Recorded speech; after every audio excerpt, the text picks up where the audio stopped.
Hello everyone and welcome back to Purple Rose Crafts. Today we're going to be looking at our granny square blanket and how to actually make this group of squares into a blanket.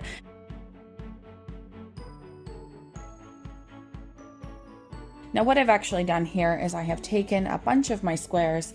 I actually have several more on the side, which I might actually kind of work into this pattern. Let's just see if we can add any more into this pattern. So we're kind of keeping with our the bulk of our pattern here with a bunch of these teal ones, which are going to be all of our diagonal squares, and then we're going to work some of our other colors into the ones around. So maybe something like that. So there we have about 12 squares. And what I usually like to do at this point is I will take a photo of them, and that way we know where they were lying in our pattern once we actually go to sew everything together. So what we're going to do today is we're going to go through 3 different ways to attach our granny squares together and how we can make a really beautiful edge of our granny squares. So let me move all these out of the way and we'll grab 2 and we'll start with method number 1. All right, so what I've done here is I've kind of just grabbed 2 of the squares from the bottom right-hand corner of our 12 that we had originally set up. And so what we're gonna do is we're gonna go ahead and match up our corners of the squares, and that's where we're gonna start our stitching. So what we want to do is we want to actually grab our white, we're going to grab our tail, and the first method we're going to do is just a very simple slip stitch up between our 2 squares. So what we're going to do is we're going to insert our hook into the corner of our first square, loop our yarn over and pull it back through. So now we have a loop on our hook. Now we don't need to tie this anymore because we're going to weave it in afterwards. And so now we're going to skip over and we're going to catch a loop from both of our squares. And so we're going to match our squares up like so. And now we're going to hold our working yarn in our left hand as we usually do. And now we're going to crochet through the corner of our first and the next stitch on our other square, catch our yarn, and finish with our slip stitch. So pull it up that way. Now we can cinch the bottom yarn down, and now we're going to continue working across our 2 squares. So we're going to go into our first stitch, our next stitch here on the African flower, and in through the next stitch on our solid square there, and finish drawing our yarn through and slip stitch. So once we kind of bring this out and it becomes flat, what actually happens is we have this beautiful slip stitch happening up the center. So let's continue working on it and then I'll show you what it looks like. So we're going to continue working. So our current stitch is in here, so we're going to go into the next stitch. Now we're going through both of the loops at the top of our square, and then both of the loops on the next one over. So draw our yarn through both and then finish our slip stitch. Okay, so let's continue that way up our square.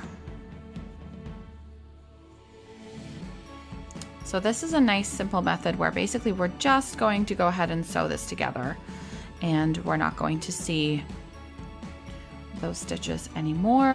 And we're still using our 3.5mm crochet hook that we have been using all along. There's no need to change anything at this point. Our yarn is all the same, and it's just our white from the beginning, or from our edging of each of our squares. Okay, so this is what we are looking at for our slip stitch edging. So what it's happening here is we're making our slip stitches happen over here, and it kind of gives us this nice kind of like a bit like a rope that's actually happening between the 2 stitches. Okay, so between the 2 squares. All right, so that's method number 1. All right, so here's the completion of method number 1. It really does give us this nice, you know, kind of ropey distinction between each of our squares. One of our lovely ways to go ahead and crochet our 2 squares together. All right, so let's move on. Let's grab the next 2 squares. This is our circle in the square, and this is our pink square that is posted on the channel already. This blue one, the teal one here, is not posted yet, but it will be coming soon. So hit that subscribe button if you want to catch the video of how to make this circle in the square. All right, so now we're going to attach these 2 together. This one is a lot more square than this, the circle one is, but it's fine. They should work well together. This one we're actually going to do is going to be a little bit more of a double crochet. So we're going to actually add some space between each of our squares to actually give us more of a substantial section between. So what we're going to do is we're going to start by getting our yarn onto our hook. So we're going to go into our corner stitch on our pink square here. We're going to yarn over and draw it through. Now this is going to leave us a tail, which is of course on the front, but it doesn't matter. We can pull it around the back and then we'll weave it in later. So the first thing we're going to do is we're going to start by chaining 2, and now we're going to double crochet. So we're going to double crochet into each of our stitches, and we're going to double crochet back and forth across between our 2 squares. So first of all, we're going to yarn over. Now we're going to insert our hook in through the corner of the circle in the square, which there is a chain here that we're going to start with. So we're going to go into there. So now we're going to start by looping through. And now we're going to finish off a double crochet. Now it's going to seem really flimsy at the beginning, and that's normal. We can hold our squares together if we like working back and forth across our work. So now we're going to double crochet into the pink square. And so we're going to move to the next stitch past our circle. All right, into our next stitch, which is here.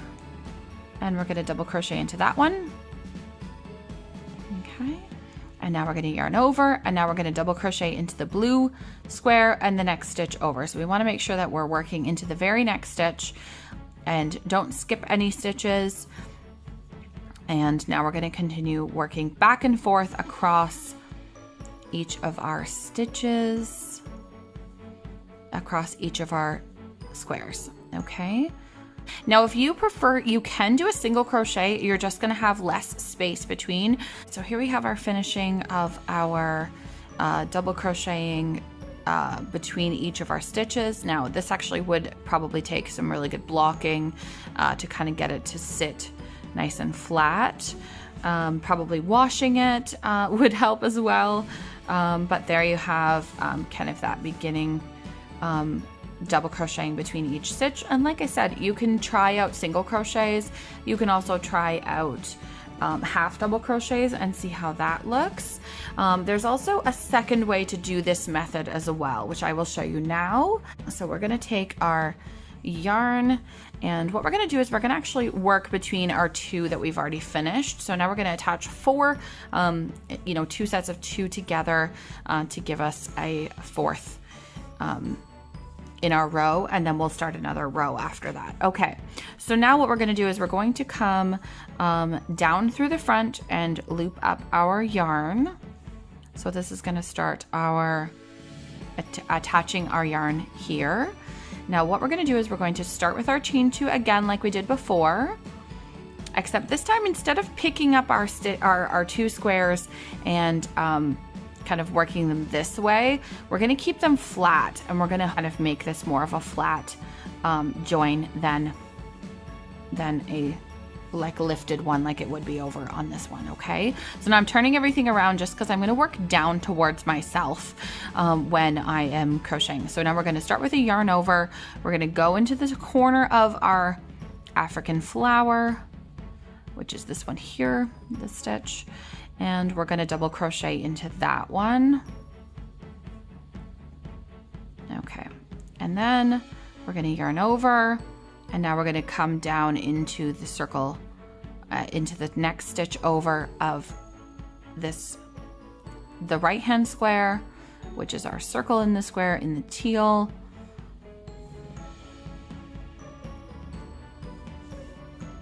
All right.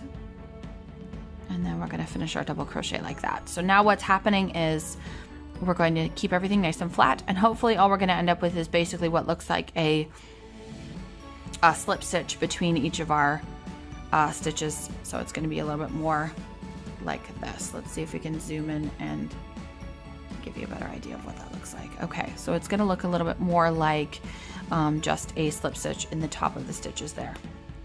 All right.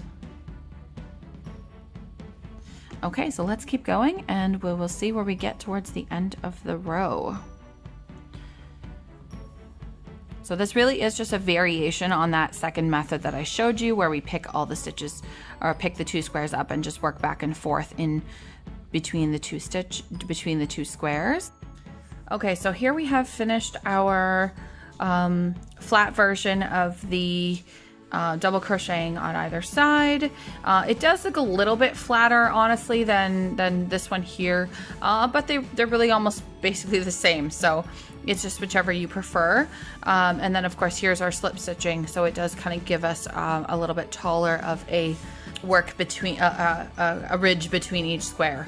Now it's completely up to you what you prefer. Now I do have a third one that I was just working on. Okay, so here's what we're looking at here for our third option. Now, what's actually happening here is I have, we're using our darning needle, so our yarn needle, and I picked a contrasting yarn here just so you can kind of see what's going to happen. So if I lay this down and show you, you can see the purple that's happening here.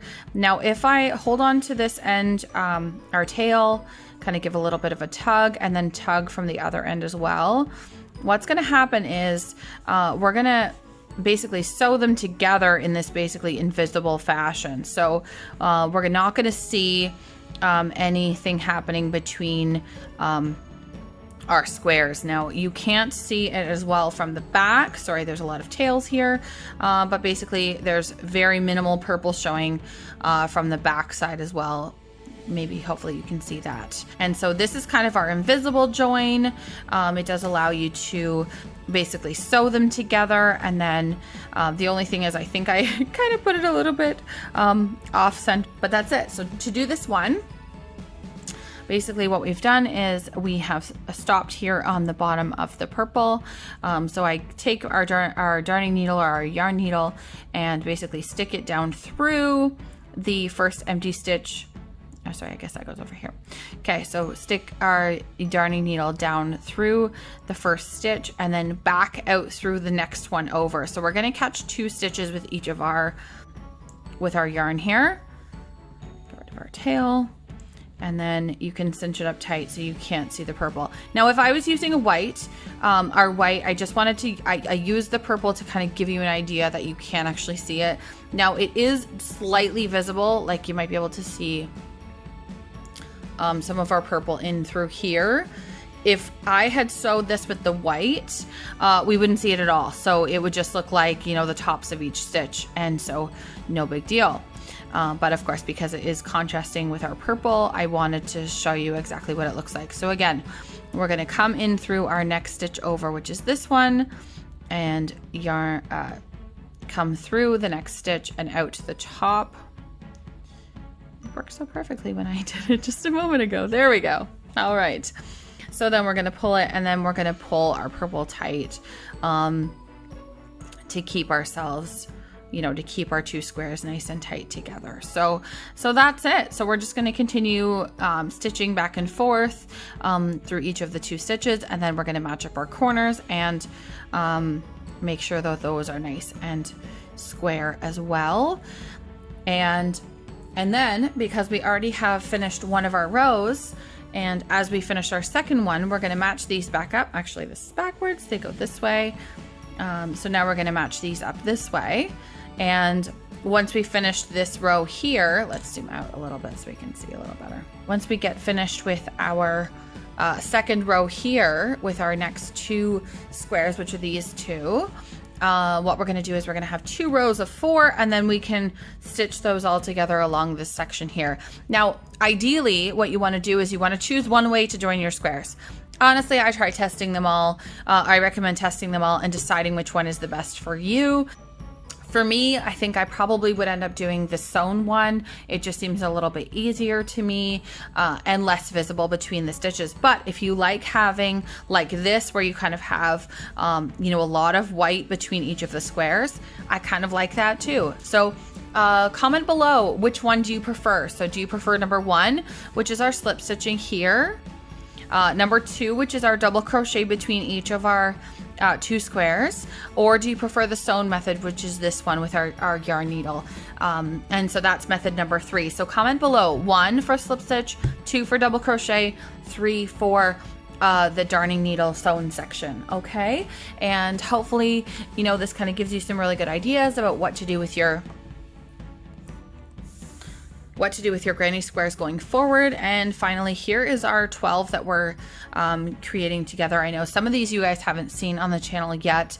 Comment below if you want me to create this video. So we have this pretty heart one over here, which is a pattern from that someone else created, but it actually uses our 2 colors, and we carry them along our rows. So that's kind of a neat, little bit more advanced pattern. And so is this one. This is our you know, a little bit more of a Celtic weaved square. So we've got our pink square, and then we've got our 2 diagonal, our 2 ovals, and they're all woven together. So let me know. I mean, if you want me to make those videos, let me know in the comments below. So we've got our heart, and we've got our Celtic weave, and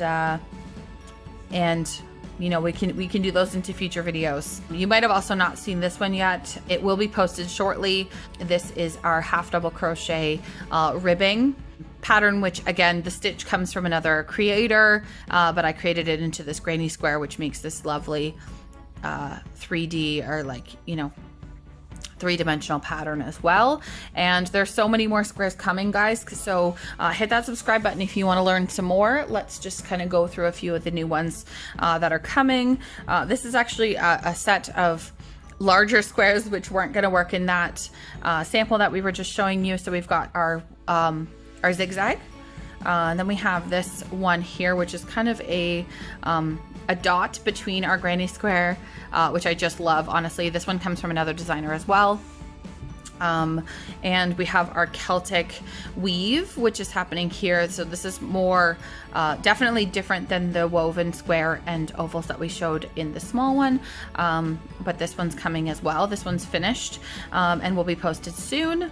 Then we have our kind of puff stitch braid, which will be coming soon as well. This video is not finished yet, but it will be, and it just makes this nice, like, thick. This could actually be a coaster, to be honest. It's so thick. It's so awesome.